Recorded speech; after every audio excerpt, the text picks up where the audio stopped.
So, this is my first time na matutunan kung ano ulit tawag dito, sir? Baybayin. Yeah, oo. Actually, practice ko siyang nakikita sa mga bag or sa ACADS or whatsoever. So, this time, we're going to learn about that. So, which is my name, first name, Mark. Ayan, so, sir.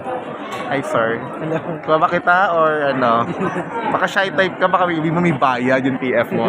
Yan, so, sir, ang cute niya. Ano name mo, sir? Ha, Mark din pala pangalan mo. Ayan, so meron siyang ano dyan, tawag dyan. Yung kodigo mo.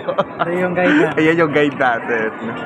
Yan, so, Mark din pala yung name niya.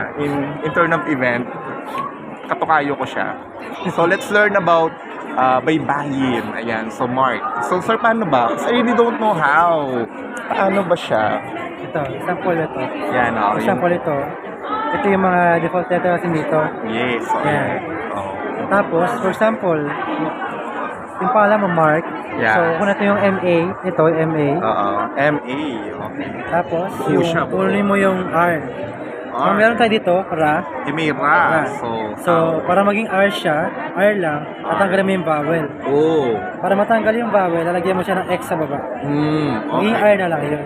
Okay. So, pag binasa mo ng ganyan yan, Mar na yan. Mar. Same lang sa K, kung mo yung K, tatanggalin mo yung vowels. Oo. Lagyan mo X lang din. So, Wow. pag binasa mo yung ganito, Mark na. Mark na siya. Okay. So, kung kabisado mo talaga siya, madedetect mo na X. Pagka may X, hindi kasama yung mga vowels. Walang Right? vowels. So, ang galing ni Mark. So, natuto ako. So, ngayon, iiyaano na natin siya. Stop. Stamp na natin siya. Yan. So, napaka-nice ni Mark. Napaka-galang.